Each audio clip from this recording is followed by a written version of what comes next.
So hello everyone, स्वागत है हमारे यूट्यूब चैनल मिस्टर आशीष सब पे।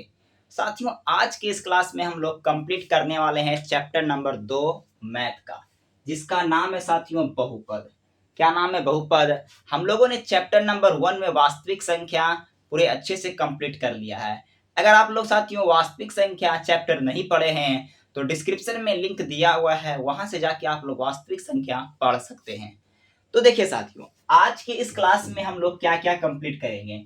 सबसे पहले साथियों हम लोग जानेंगे कि चर और अचर क्या होता है। उसके बाद साथियों बहुपद को हम लोग किस प्रकार पहचानेंगे, और उसके बाद बहुपद के हम लोग पद के बारे में जानेंगे। उसके बाद साथियों हम लोग बहुपद के घात कौन कौन से होते हैं ये जानेंगे। उसके बाद देखिए साथियों क्या है, उसके बाद यहाँ है बहुपद के गुणांक के बारे में जानेंगे। किसके बारे में? बहुपद के गुणांक के बारे में जानेंगे। उसके बाद बहुपद का व्यापक रूप क्या होता है, बहुपद व्यंजक समीकरण क्या होता है। फिर हम लोग लास्ट में साथियों प्रश्नावली 2.1 में जितने भी प्रश्न दिए हुए सारे प्रश्नों को साथियों हल करेंगे। क्योंकि आपको पता है साथियों कि क्लास जब भी मैथ का होता है तो सबसे पहले फॉर्मूला को हम लोग देखते हैं कि आखिर फॉर्मूला कौन कौन से लगेंगे। तो आज की इस क्लास में जो जो फॉर्मूला लगेंगे साथियों आपके सामने है। तो चलिए मैं एक एक करके बताते जाता हूं। तो सबसे पहले क्या होगा साथियों, तो सबसे पहले एक नंबर देखते हैं, चर और अचर के बारे में। तो सबसे पहले देखिए साथियों, एक तरफ हम लोग लिखते हैं चर और दूसरे तरफ लिख देते हैं अचर। लिख दिए।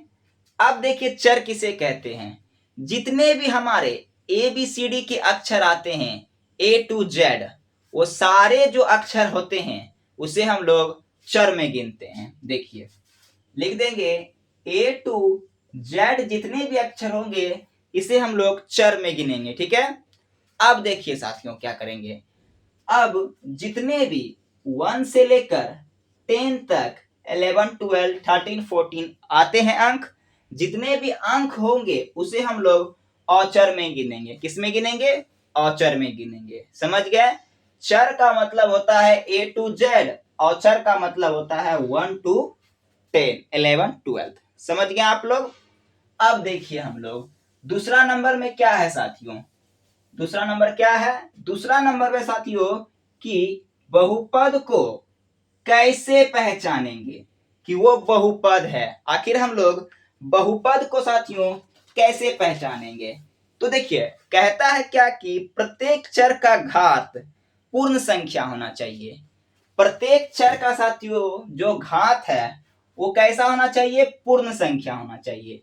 जैसे मैं एक बहुपद लेता हूं, एक एग्जाम्पल में लेता हूं। देखिए ये हमारे पास एक समीकरण दिया हुआ है। क्या दिया हुआ है? एक बहुपद का समीकरण दिया हुआ है। इसमें कहता है क्या, प्रश्न में कहता है कि प्रत्येक चर का घात पूर्ण संख्या होना चाहिए।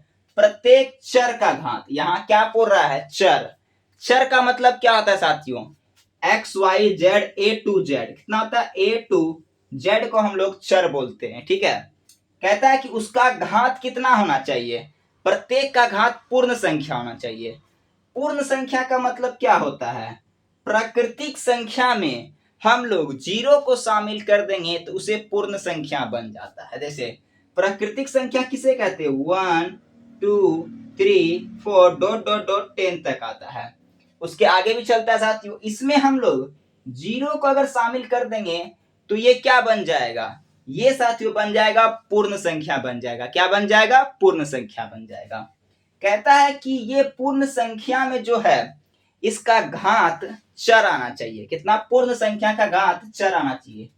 तो पूर्ण संख्या का घात चर आना चाहिए। चर साथियों इसे हम लोग बोलते हैं, एक्स वाई जेड को हम लोग चर बोलते हैं।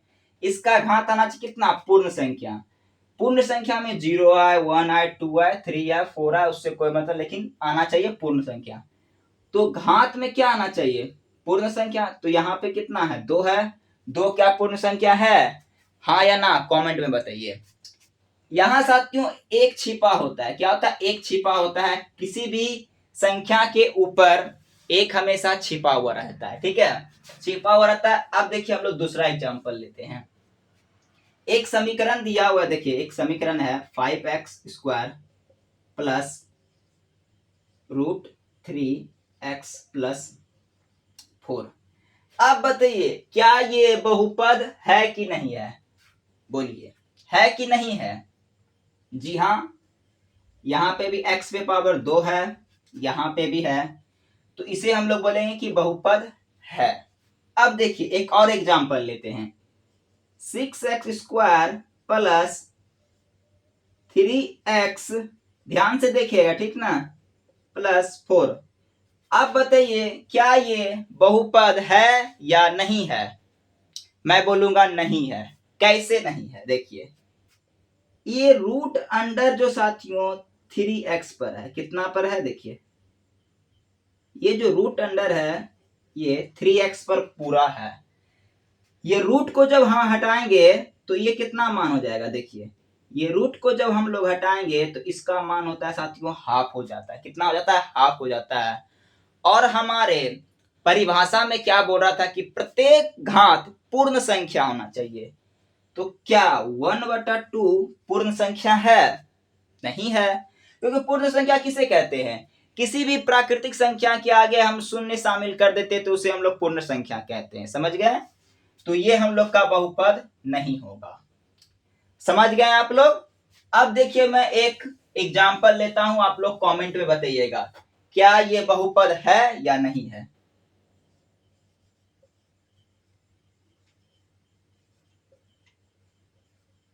इसे आप लोग कमेंट में बताइए क्या ये बहुपद है, हाँ या ना, कमेंट कीजिएगा। ठीक है, अब चलिए अब 2 नंबर देखते हैं। 2 नंबर हो गया, 3 नंबर देखते हैं। क्या है? बहुपद के पद। क्या है? बहुपद के पद।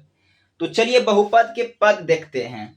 तो देखिए कोई भी संख्या ले लेते हैं पहले, 7x² प्लस 6x+4 ले लिए। अब देखिए बहुपद का पद बोलता है। पद का मतलब क्या होता है सबसे पहले जानेंगे। तो यहाँ पे के गो है, 1 2 3, तो इसका पद कितना हो गया? बराबर देके लिखेंगे इसको, 3 पद है। कितना है ये? 3 पद। फिर एक एग्जांपल लेते हैं, 7x² प्लस 4। अब बताइए कि इसमें कितना पद है? तो गिन लेंगे डायरेक्ट। देखिए है गो है यहाँ पे, है गो यहाँ, तो के गो हो गया? 2 गो हो गया, तो लिखेंगे 2 गो पद। कितना लिखेंगे? 2 गो पद। और देखिए 7x गुना 2x प्लस 4। अब बताइए कितना पद है इसमें?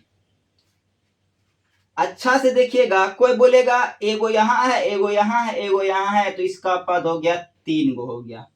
कितना हो गया? 3 गो पद हो गया। तो हम बोल देंगे नहीं, ये गलत हो जाएगा। कैसे गलत होगा? चलिए देखते हैं गलत कैसे होगा। यहाँ पे 7x² है, यह गुना है। क्या है? गुना। इन दोनों को जब गुना करेंगे तो 7 दूना 14 है, जब गुना हो जाएगा तो कितना बचेगा? 3 हो जाएगा, प्लस 4।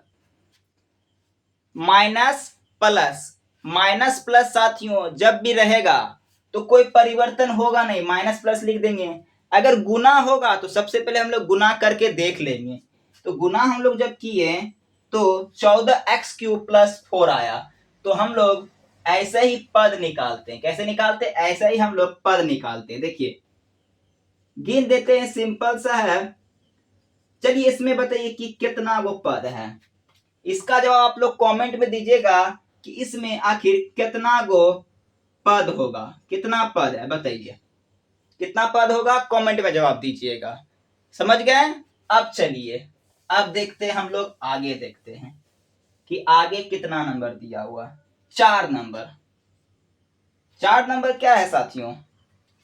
देखिए 4 नंबर में क्या कहता है। 4 नंबर है साथियों बहुपद के घात। क्या है? बहुपद के घात के बारे में देखेंगे। देखिए क्या है? बहुपद के घात।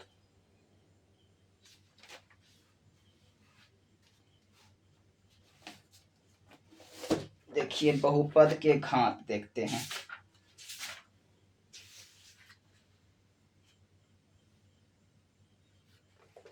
चलिए 4 नंबर है।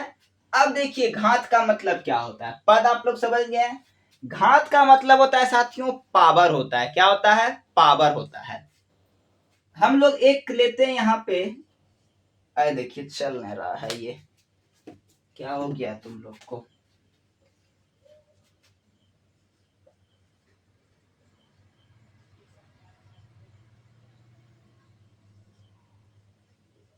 ले लिए एग्जाम्पल।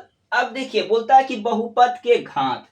घात का मतलब होता है साथियों ये पावर होता है। कितना होता है? ये पावर। तो इसमें अधिकतम जिस बहुपद में जिसकी घात सबसे ज्यादा होगी उस बहुपद का, उसे हम लोग बहुपद का घात कहेंगे। क्या कहेंगे? घात कहेंगे। तो इसमें अधिकतम घात कितनी है? अधिकतम घात साथियों इसमें 2 है। कितना है? 2 है। तो हम लोग 2 लिख देंगे। अब देखिए 3x पे पावर 4 प्लस 3x पे पावर 2 प्लस 4। अब बताइए कि इसमें अधिकतम घात कितना है? अधिकतम घात कितना है? तो देखिए यहाँ 4 है, यहाँ 3 है, यहाँ कुछ नहीं है, तो घात कितना है? 4 है। कितना है? 4 है। अब देखिए एगो और एग्जांपल लेते हैं।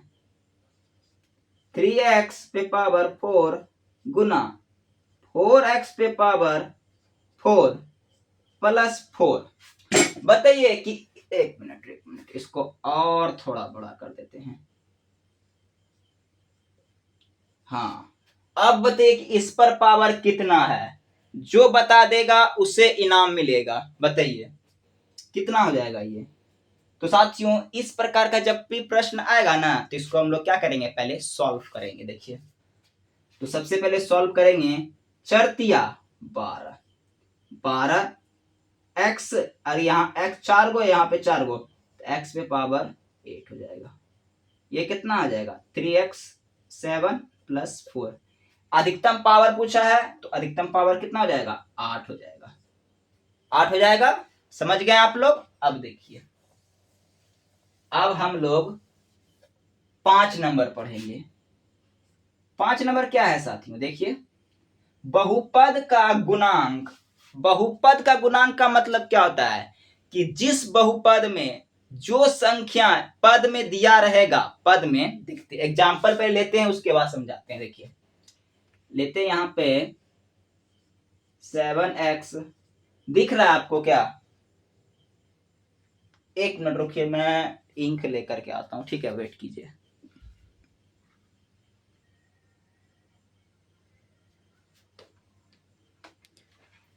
तो चलिए एक मिनट रुकिएगा।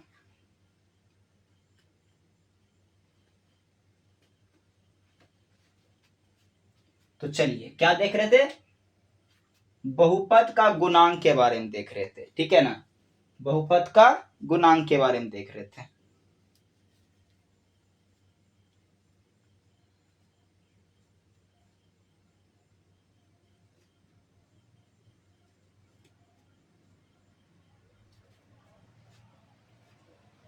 तो देखिए एग्जाम्पल लेके समझते हैं सबसे पहले।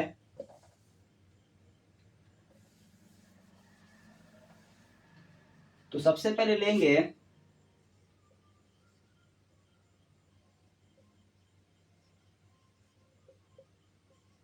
देखिए क्या कहता है बहुपद का गुणांक। गुणांक का मतलब क्या होता है साथियों? देखिए यहां पे बहुपद कितना गुणांक है? 4 है। कितना है? 4 है। एक मिनट देखिए, हाँ यहाँ 4 है तो इसका गुणांक कितना हो जाएगा? 4 हो जाएगा। अब देखिए यहाँ पे 5x square plus 5x plus 4 दिया हुआ है। इसमें बताइए कि इसका गुणांक कितना है? बहुपद का गुणांक का मतलब होता है साथियों की जो गुना जो है ना x के इस तरफ जो गुना छिपा हुआ है, तो इसका गुणांक हो जाएगा 5 हो जाएगा। कितना हो जाएगा? 5 हो जाएगा। इस प्रकार हो गया। तो यही हम लोग का साथियों क्या होता है? बहुपद का गुणांक होता है कि जो चीज गुणांक में है, गुना में है, वही क्या हुआ? बहुपद का गुणांक। तीसरा हो गया, चौथा हो गया, पांचवा हो गया। छठा क्या है साथियों? बहुपद का व्यापक रूप। क्या है? बहुपद का व्यापक रूप। तो चलिए देखते हैं बहुपद का व्यापक रूप। क्या देखते हैं? बहुपद का व्यापक रूप।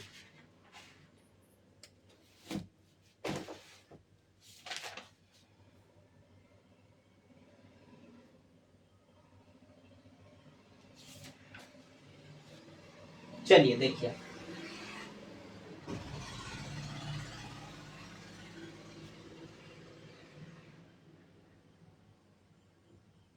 तो सबसे पहले इसका रैखिक बहुपद में देखेंगे। किसमें देखेंगे? रैखिक में।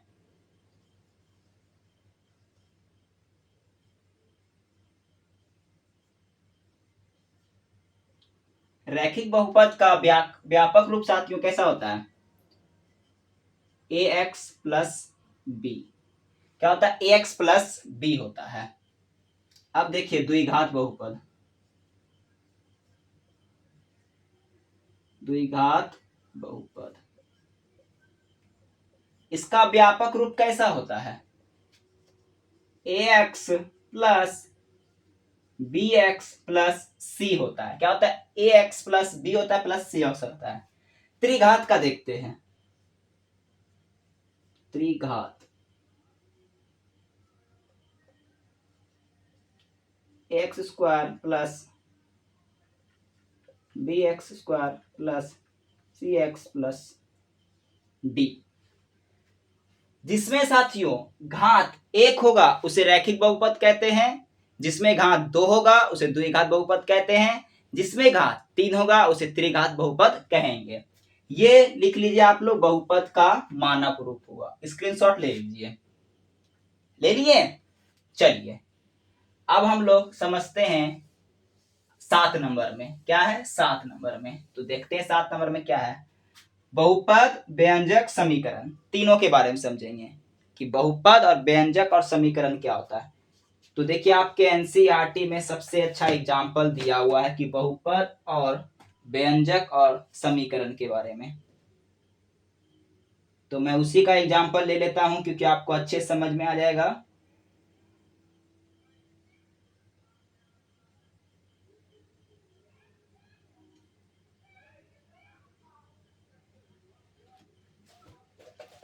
देखते हैं।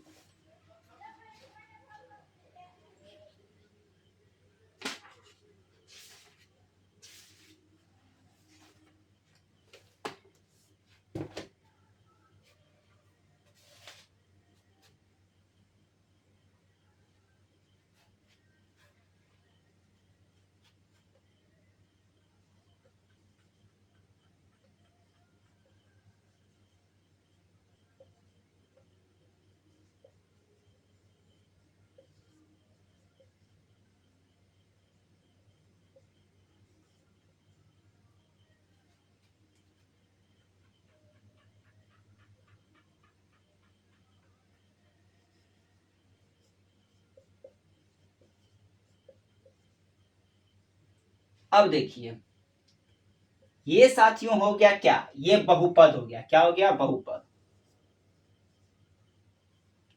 ये क्या हो गया? व्यंजक। ये क्या हो गया? समीकरण।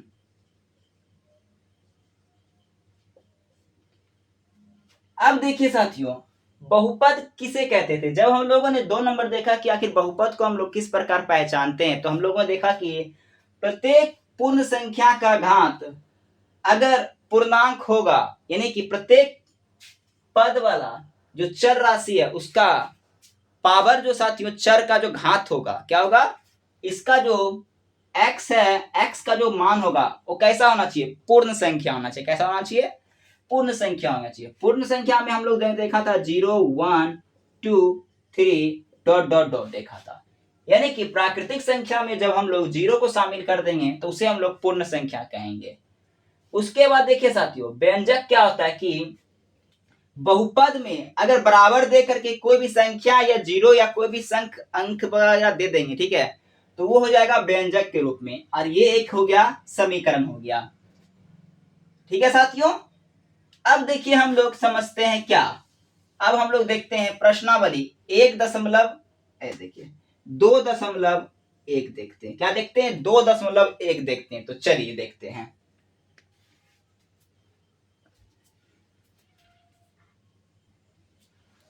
अब देखिए साथियों, आपके एनसीईआरटी में क्या कहता है, प्रश्नावली 2.1 में कहता है कि किसी बहुपद के लिए y बराबर px का ग्राफ नीचे दी गई आकृति में दिया हुआ है। प्रत्येक का स्थिति x के शून्यक ज्ञात करना है। क्या करना है? x का शून्यक। अब देखिए x का शून्यक हम लोग कैसे ज्ञात करेंगे, तो शून्यक ज्ञात करने के लिए साथियों बोलता है x का मान। क्या होता है? x का जो साथियों x का ये जो लकीर पारा हुआ जहां जहां होगा हम लोग मान लिख देंगे। तो देखिए x का बात बोल रहा है, ठीक ना, तो ये तो मान दिया y पे दिया हुआ है तो इसका लिख देंगे 0, ठीक है। x का बात कर रहा है, ये जो x का लाइन है यहाँ कितना है, एक बार आया है तो यहाँ हम लोग 1 लिख देंगे। क्या लिख देंगे? 1 लिख देंगे। अब देखिए यहाँ पे क्या कहता है, यहाँ पे एगो यहाँ पे है, फिर गया है, यहाँ गया है, फिर यहाँ